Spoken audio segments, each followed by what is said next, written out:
आज के ट्यूटोरियल में आप सबका स्वागत है। आज हम लोग मल्हार क्लास 8 की जो हिंदी पाठ्य पुस्तक है उसमें से एक टोकरी भर मिट्टी जो कहानी है इसका प्रश्नोत्तर करेंगे। इसमें दिखाया गया है, ये माधव राव सप्रे द्वारा रचित है। इसमें दिखाया गया कि कैसे एक वृद्धा जो है, एक बूढ़ी औरत अपना झोपड़ी नहीं त्यागना चाहती है, ज़मींदार उसके पीछे पड़ा हुआ है और उसके लिए वो सब कुछ सहने को तैयार है। कहानी बहुत ही अच्छी है, कहानी को आप पढ़ें और बहुत ही मन को भाने वाली कहानी है। मैं ज़्यादा समय न लेते हुए सीधे इसके प्रश्नोत्तर में आता हूँ। पाठ से दिया गया है मेरी समझ से। जो पहला है, ज़मींदार को झोपड़ी हटाने की आवश्यकता क्यों लगी? इसका सही उत्तर है, वह अहाते का विस्तार करना चाहता था। वृद्धा ने मिट्टी ले जाने की अनुमति कैसे मांगी? इसका उत्तर है विनती और नम्रता से। वृद्धा की पोती का व्यवहार किस भाव को दर्शाता है? इसका उत्तर है लगाव। कहानी का अंत कैसा है? इसका उत्तर है सुखद और प्रेरणादायक। यहाँ पर मिलकर करें मिलान में आप देख सकते हैं, ये एक नंबर में पहला वाला ज़्यादा सही है, दूसरे में ये पॉइंट ज़्यादा सही है, तीसरे में ये पॉइंट, चौथे में ये वाला ऊपर वाला, पाँचवें में नीचे वाला, छठे में ऊपर वाला, सातवें में नीचे वाला, आठवें में ऊपर वाला।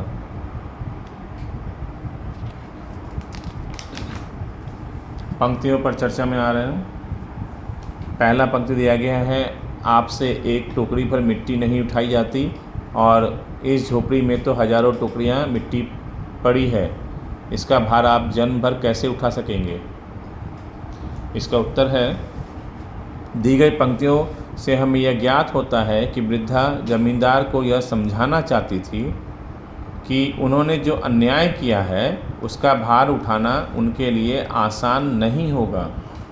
मतलब वो वृद्धा की जो झोपड़ी से उस जगह को हड़पना चाहता था, जो एक अन्यायपूर्ण कार्य था। दूसरा ख नंबर जो दिया गया है, जमींदार साहब पहले तो बहुत नाराज़ हुए, पर जब वह बार बार हाथ जोड़ने लगी और पैरों पर गिरने लगी तो उनके भी मन में कुछ दया आ गई। किसी नौकर से न कहकर आप ही स्वयं टोकरी उठाने को आगे बढ़े। ज्यों ही टोकरी को हाथ लगाकर ऊपर उठाने लगे त्यों ही देखा कि यह काम उनकी शक्ति के बाहर है। तो दी गई पंक्तियों से हमें यह ज्ञात होता है कि जमींदार के हृदय में यह बात थी कि वह वृद्धा के साथ अन्याय कर रहा है। इसी सोच के कारण उनसे टोकरी एक हाथ भी नहीं उठाई गई। मतलब जब हम लोग अन्यायपूर्ण कार्य करते हैं और उसका अनुभव हमें होता है तो हमें फिर पछतावा भी होता है। सोच विचार के लिए पहला प्रश्न है, आपके विचार से कहानी का सबसे प्रभावशाली पात्र कौन है और क्यों? तो इसका उत्तर है, मेरे विचार से कहानी का सबसे प्रभावशाली पात्र वृद्धा है, क्योंकि उसने विनम्रता, सहनशीलता, सहजता एवं बुद्धिमत्ता से जमींदार को उसकी गलती का एहसास दिलवाया।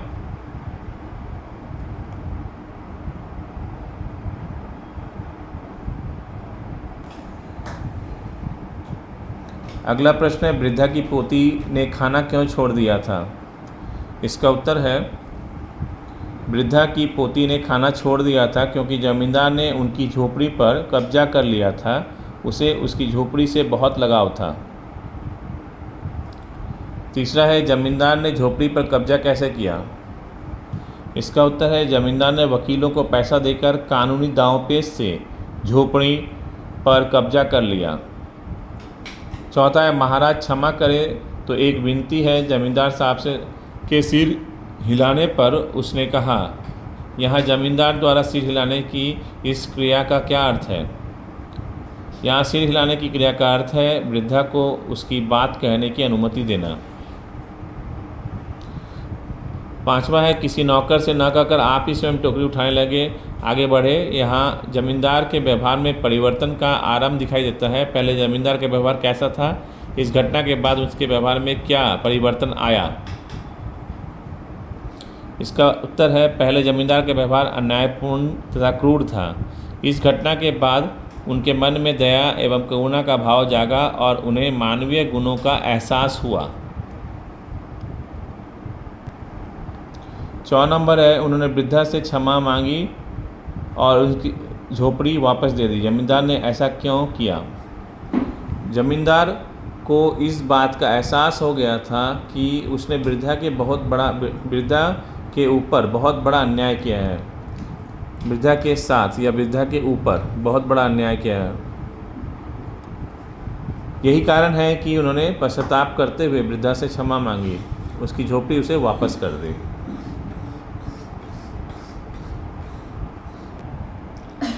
पेज नंबर 81 में कौ में छोटी की और कौ में बड़ी की का इस्तेमाल दिया गया है। कहा के बाद कौ में छोटी ही होता है, अर्थात जहाँ पे क्रिया होता है उसके बाद कौ में छोटी की, कहा की, था की, थी की, है की, सब छोटी, और संज्ञा सर्वनाम विशेषण आदि रहने पर बड़ी, पोती की, इस तरह से यहाँ पर भी दिया गया है।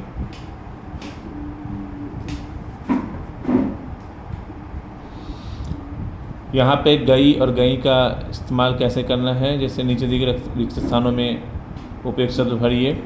वृद्धा झोपड़ी के भीतर गई, वृद्धा गिड़गिड़ाकर बोली, पोती ने खाना पीना छोड़ दिया है, अर्थात एक वचन रहने पर है होगा, बहुवचन और सम्मान रहने पर हैं या थी, बिंदी, यही है यहाँ पर। धन्यवाद। आशा करता हूँ वीडियो को समझे होंगे। वीडियो को शेयर और लाइक करना ना भूलें। चैनल को सब्सक्राइब नहीं किया तो जल्द से जल्द चैनल को सब्सक्राइब कर लें।